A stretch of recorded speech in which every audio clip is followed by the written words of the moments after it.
കഴിഞ്ഞ ദിവസം കേരള സ്റ്റോറിൽ ചക്ക വന്നിട്ടുണ്ടായിരുന്നേ. അങ്ങനെ ചക്ക പോയി വാങ്ങിച്ചുകൊണ്ട് വന്നിട്ടുണ്ടായിരുന്നു. അപ്പോൾ പഴുത്ത ചക്കയാണ് വന്നിട്ടുണ്ടായിരുന്നത്. ചക്ക കഴിക്കുന്നതിനെക്കാട്ടി കൂടുതൽ ചക്കക്കുരു കിട്ടുമല്ലോ എന്നും പറഞ്ഞിട്ടാണ് വാങ്ങിക്കാൻ പോയത്. അങ്ങനെ കുറച്ച് ചക്കക്കുരുവൊക്കെ കിട്ടിയിട്ടുണ്ടായിരുന്നേ. ചക്കയും നല്ല മധുരമൊക്കെ ഉള്ളായിരുന്ന ചക്കയായിരുന്നു.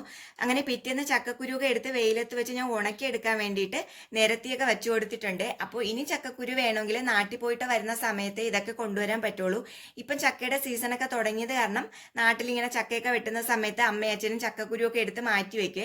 എന്നിട്ട് നമ്മളിങ്ങനെ പോയിട്ട് വരുന്ന സമയത്ത് ഈ ചക്കക്കുരുവൊക്കെ കൊണ്ടുവരും. അതാണ് പതിവ്. അങ്ങനെ ചക്കക്കുരുവൊക്കെ നിരത്തി വെച്ചതിന് ശേഷം പിന്നെ ഒരു നെല്ലിക്ക ജ്യൂസ് അടിച്ച് കുടിച്ച്, നെല്ലിക്കയും അതിൽ കുറച്ച് കറിവേപ്പില ഇഞ്ചിയൊക്കെ ഇട്ടിട്ട് ജ്യൂസ് അടിച്ച് കുടിച്ചു. അതിങ്ങനെ ആഴ്ചയിൽ 2 പ്രാവശ്യം കുടിക്കുന്നതൊക്കെ നല്ലതാണ്. മുടി കൊഴിച്ചിൽ മാറാനും മുടി നല്ലതായിട്ട് വളരാനൊക്കെ ഇത് നല്ലതാണ്. അപ്പോൾ അതുകൊണ്ട് ഞാൻ ആഴ്ചയിൽ 1-2 പ്രാവശ്യമൊക്കെ ഇങ്ങനെ നെല്ലിക്കയുടെ ജ്യൂസ് അടിച്ച് കുടിക്കാറുണ്ട്. അപ്പം ജ്യൂസ് അടിച്ച് കുടിക്കുന്ന സമയത്തായാലും അത് അരിക്കാതെ കുടിക്കുന്നതാണ് അത്രയും നല്ലത്. അപ്പോൾ അതിൻ്റെ ഗുണങ്ങളൊക്കെ പോവാതെ നമുക്ക് കിട്ടുകയും ചെയ്യും. അങ്ങനെ അതൊക്കെ കുടിച്ചു. ജ്യൂസൊക്കെ അടിച്ച് കുടിച്ചതിന് ശേഷം പിന്നെ അടുത്ത പരിപാടി എന്താ, ഉച്ചയ്ക്കത്തെ കറിയൊക്കെ വയ്ക്കാനുള്ള പരിപാടിയാണ്. അപ്പോൾ കേരള സ്റ്റോറിൽ പോയ സമയത്ത് ചക്ക വാങ്ങിക്കാൻ പോയിരുന്ന സമയത്ത് തന്നെ അവിടെ നല്ല പൈനാപ്പിളും വന്നിട്ടുണ്ടായിരുന്നേ. അങ്ങനെ പൈനാപ്പിളും വാങ്ങിച്ചിട്ടുണ്ടായിരുന്നു. ഇവിടെ പൈനാപ്പിൾ പുളിശ്ശേരി എല്ലാവർക്കും ഇഷ്ടമാണ്.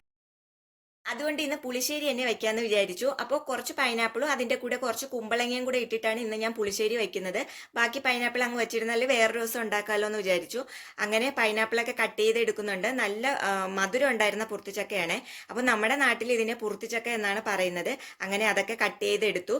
പിന്നെ അതിൻ്റെ അരപ്പൊക്കെ തയ്യാറാക്കി ആദ്യം പുളിശ്ശേരി ഉണ്ടാക്കിയെടുത്തു. അത് കഴിഞ്ഞിട്ട് പിന്നെ ബീട്രൂട്ട് തോരൻ വെക്കാൻ വേണ്ടിയിട്ട് ബീട്രൂട്ടൊക്കെ ആദ്യം തന്നെ കട്ട് ചെയ്ത് വെച്ചിട്ടുണ്ടായിരുന്നു. അപ്പോൾ അതിന് അരപ്പൊക്കെ തയ്യാറാക്കി അങ്ങനെ ബീട്രൂട്ട് തോരനും ആക്കി.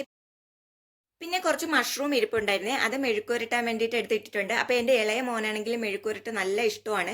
അപ്പോൾ എനിക്കും മുന്നേ ഇഷ്ടമായിരുന്നു. ഇപ്പോൾ അതിൻ്റെ സ്മെല്ല് എനിക്ക് പിടിക്കത്തില്ല. അപ്പം മെഴുക്കുരട്ടി ഞാൻ കഴിക്കത്തില്ല മഷ്റൂമിൻ്റെ. അപ്പോൾ ഈ വൈറ്റമിൻ ഡെഫിഷ്യൻസി ഒക്കെ ഉള്ളവർക്കാണെങ്കിൽ ഈ മഷ്റൂം ഒന്ന് വെയിലത്ത് വെച്ച് അതിൻ്റെ സൺലൈറ്റൊക്കെ ഒന്ന് കൊള്ളിച്ച ശേഷം അത് ചെറുതായിട്ടൊന്ന് വാട്ടി, കൂടുതൽ എണ്ണയൊന്നും ഉപയോഗിക്കാതെ ചെറുതായിട്ടൊന്ന് റോസ്റ്റ് ചെയ്ത് കഴിക്കുന്നത് നല്ലതാണ്. അപ്പോൾ എനിക്കിങ്ങനെ വൈറ്റമിൻ ഡെഫിഷ്യൻസി ഉള്ള സമയത്ത് ഇങ്ങനെ ഡോക്ടർ പറഞ്ഞിട്ടുണ്ടായിരുന്നു ഇങ്ങനെ കഴിക്കാൻ വേണ്ടിയിട്ട്. അപ്പോൾ ഞാൻ മുന്നേ കഴിക്കുമായിരുന്നു, ഇപ്പം കഴിക്കത്തില്ല.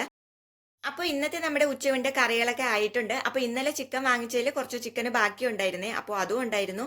പിന്നെ പൈനാപ്പിളും കുമ്പളങ്ങയും കൂടി ഇട്ട് വെച്ച പുളിശ്ശേരിയും ബീട്രൂട്ട് തോരനും മഷ്റൂമിൻ്റെ മെഴുക്കുരട്ടിയും പിന്നെ അച്ചാറൊക്കെ ഇരിപ്പുണ്ട്. ഇതൊക്കെയായിരുന്നു ഇന്നത്തെ ഉച്ചയ്ക്ക് ഊണ്. അപ്പോൾ ഇന്നത്തെ വീഡിയോ ഇത്രയേ ഉള്ളൂ.